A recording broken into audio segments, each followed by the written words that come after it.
Louvado seja nosso Senhor Jesus Cristo. Nós vamos fazer agora a nossa leitura do livro da sabedoria, é o nosso 7º encontro. Vamos trabalhar o livro da sabedoria, capítulo 3, do versículo de 1 a 12. Os justos estão em paz. Ouçamos o texto. Capítulo 3, do versículo 1 ao 12. O justo é imortal. A vida dos justos, ao contrário, está nas mãos de Deus, e nenhum tormento os atingirá.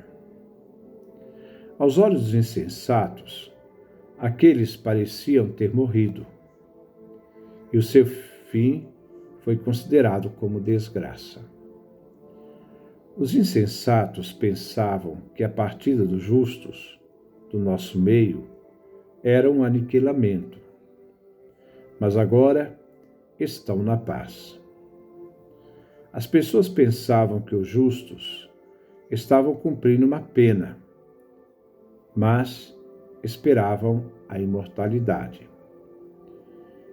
Por uma breve pena, receberão grandes benefícios, porque Deus os provou, os encontrou dignos dele.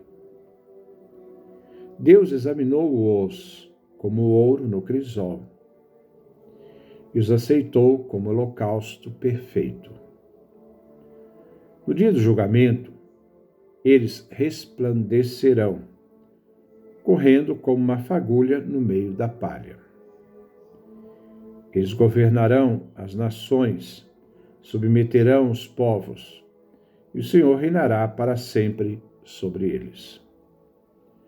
Os que nele confiam compreenderão a verdade, e os que lhes são fiéis viverão junto dele no amor, pois a graça e a misericórdia estão reservadas para os seus escolhidos.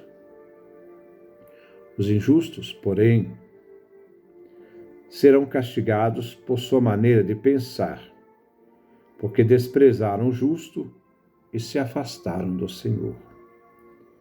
É infeliz quem despreza a sabedoria e a disciplina. Sua esperança é vazia, suas fadigas não produzem fruto, e suas obras são inúteis. Suas mulheres são insensatas, seus filhos depravados, e sua descendência é maldita. Vamos então ao nosso comentário. Versículo 1. A vida dos justos está nas mãos de Deus, e o sofrimento não tocará neles.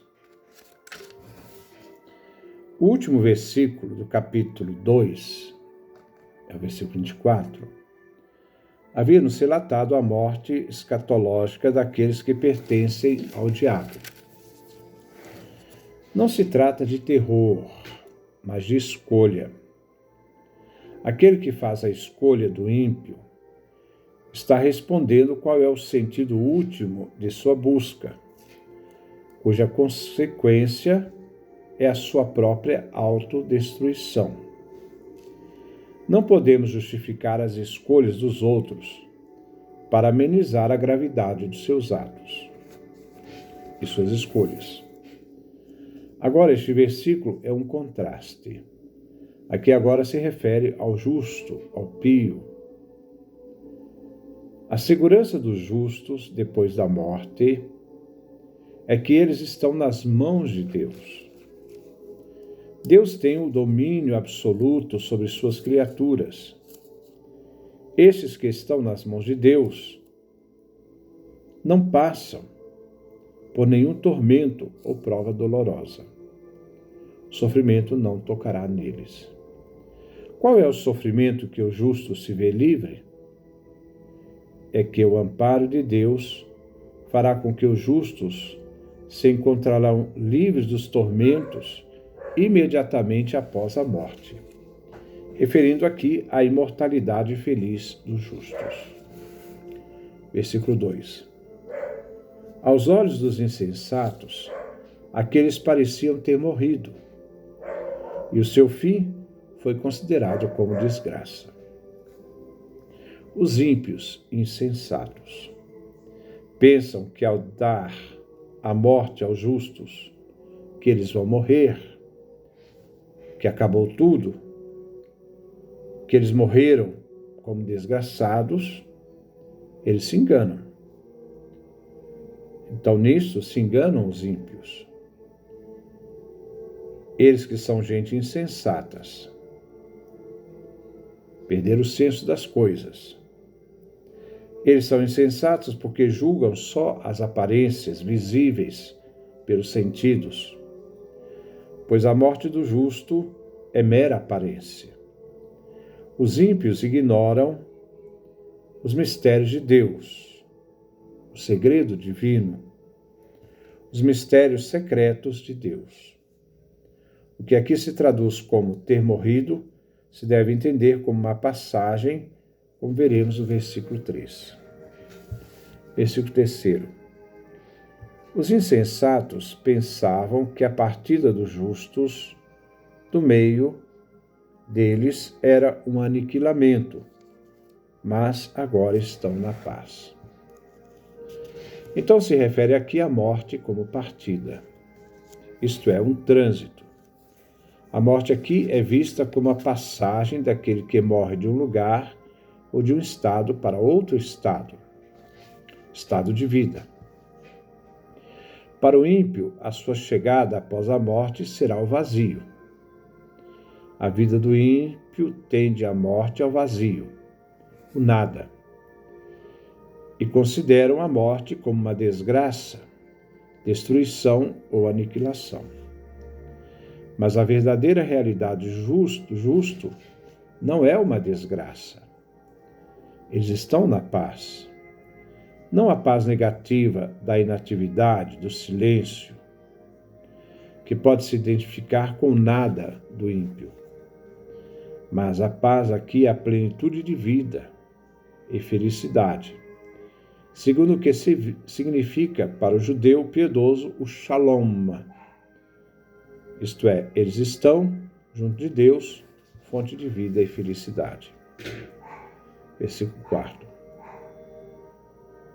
As pessoas pensavam que os justos estavam cumprindo uma pena, mas eles esperavam a imortalidade.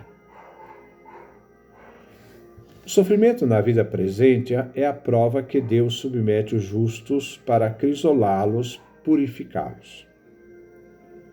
Alguns pensavam que os sofrimentos e a morte das pessoas são castigos merecidos em razão de suas próprias ações, como pensavam os amigos de Jó.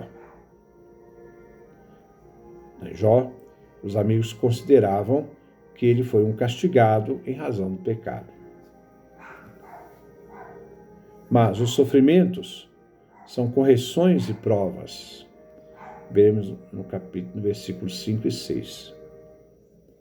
Assim os justos, no meio das provas de vida e no momento da morte, esperavam uma esperança ativa e não vã, esperavam a imortalidade. A esperança dos justos ajuda os justos na vida, na certeza da vida, e em manter o fiel justo no caminho da justiça. Imortalidade aqui aparece pela primeira vez. Tem um sentido de vida sem fim, é um substantivo. Versículo 5. Por uma breve pena, receberão grandes benefícios, porque Deus os provou e os encontrou dignos dele. Os justos vivem a vida e são provados em suas virtudes. O justo recebe a correção, é uma educação permitida por Deus. Na remuneração divina, as pequenas provas correspondem a grandes favores divinos. Ao serem provados, recebendo a educação divina, Deus os encontra dignos dele. Versículo 6. Deus examinou-os como ouro no crisal e os aceitou como holocausto perfeito. A prova da fidelidade que faz o ser humano justo é feita aqui numa metáfora, a metáfora do fogo. Como o ouro é depurado para ficar livre de qualquer impureza, passando pelo fogo, acrisolado, faz com que a sua purificação, que passa pelo sofrimento, isto é, o fogo, seja um holocausto, um sacrifício, que significa uma vida de total entrega e sem reservas, uma vida agradável a Deus. Assim, os justos se tornam protagonistas, vítimas passivas, que passam pelo holocausto. Não falam nem queixam, estão plenamente entregues, pois o que conta é o resultado final. Superam as provas da vida e se identificam ao projeto original de Deus, que criou o homem para a imortalidade, como já vimos. Já os insensatos pensam que eles são os dirigentes do mundo e tudo acontece como se Deus não existisse, um ateísmo prático. E nem se preocupam com o que acontece com o ser humano, são indiferentes. Versículo 7. No dia do julgamento, eles resplandecerão, correndo como fagulhas no meio da palha. Assim os justos no dia do julgamento brilharão. O resplandecer é símbolo da glória celeste. Eles brilharão no firmamento, e aqueles que convertem os outros serão como estrelas perpétuas, como encontramos no livro de Enoque, capítulo 104, capítulo 108, do versículo de 1 a 14. Correndo como fagulhas, se refere ao justo, no meio da palha. A palha corresponde aos ímpios. Aqui se fala da vitória dos justos sobre os ímpios. Versículo 8. Eles governarão as nações, submeterão os povos, e o Senhor reinará para sempre sobre eles. Não se trata de um domínio terrestre, mas se refere ao triunfo dos justos. Versículo 7. O reino será o Senhor, reino eterno e universal, que ao lado de Deus, os justos irão participar do seu senhorio numa era definitiva. Versículo 9. Os que nele confiam compreenderão a verdade. Os que lhes são fiéis viverão junto dele no amor, pois a graça e a misericórdia estão reservadas para os seus escolhidos. Neste versículo, o autor quer nos expor a vida íntima dos justos na eternidade com Deus. Os justos penetram os mistérios de Deus, e a misericórdia divina envolve os justos com a vida em Deus. Aqui vemos que o justo na eternidade compreenderá a verdade e que Deus foi fiel a seu plano e em sua palavra, e faz com que o justo participe dessa intimidade com Deus. A graça e misericórdia expressam a bondade divina do Deus que age sem méritos humanos. Os escolhidos, então, são santos, isto é, aqueles que pertencem ao povo eleito, que implica pureza legal e retidão no coração. Versículo 10. Os justos, porém, serão castigados por sua maneira de pensar, porque desprezaram o justo e se afastaram do Senhor. Os injustos, os ímpios, serão vítimas de seus próprios erros e pecados, de suas próprias escolhas. Eles serão julgados segundo seus pensamentos e raciocínios. Isso aí tudo abarca seu modo de pensar, seu modo de ser, e que reflete o modo de agir e viver. Afastar do Senhor significa que aquele que conhece a Deus, mas não vive a sua vida como Deus quer, vive no ateísmo prático. Não se envolve com compromisso ético com Deus enquanto se vive. Assim se tornam apóstatas, renunciando à fé. O justo e o injusto não se limitam ao povo de Deus, mas se refere a todo homem em sua dimensão ética, moral e de fé. Versículo 11. É infeliz quem despreza a sabedoria e a disciplina. Sua esperança é vazia, suas fadigas não produzem fruto, e suas obras são inúteis. A sabedoria aparece pela primeira vez no livro. Essa sabedoria deve abarcar o contexto religioso e teológico, o presente da vida, e conseguir atingir os conhecimentos mais profundos e fundamentais, que possa chegar a um sentido que transcende a vida humana. Aquele que despreza a sabedoria e a desdenha é como nada. Este se torna um infeliz, se torna um miserável. O ser humano é impulsionado a continuar caminhando, lutando na vida.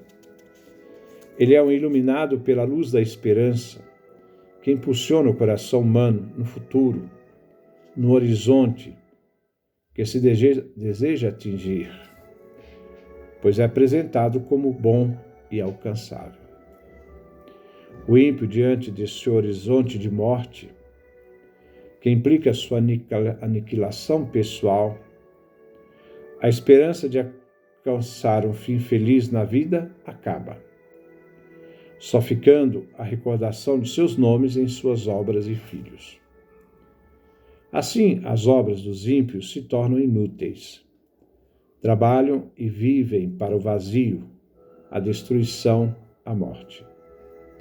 O ímpio caminha para o seu nada, sem futuro eterno, sem esperança, que dá sentido transcendente ao ser humano.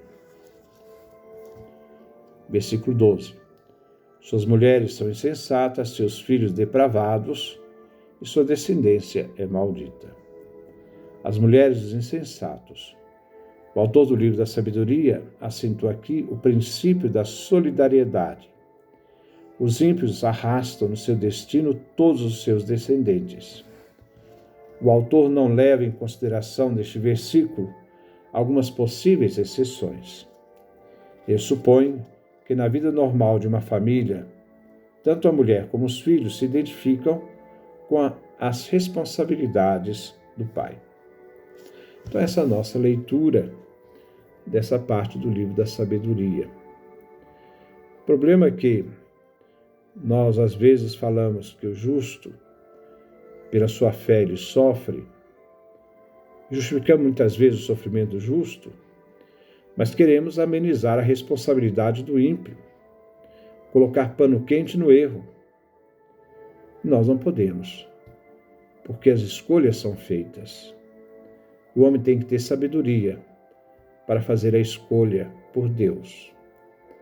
E a vida que ele recebeu, a vida como capaz de eternidade, essa vida eterna, ele só vai poder realmente atingi-la se for capaz de viver plenamente esse caminho que Deus nos propõe. Esse caminho de vida, que não se suja com o erro, mas que se abre, com esta vontade de manter a justiça, de manter a fidelidade a tudo aquilo que Deus nos ensinou na sua aliança. Que Deus nos dê a sua graça, a sua bênção, sua face resplandeça sobre nós.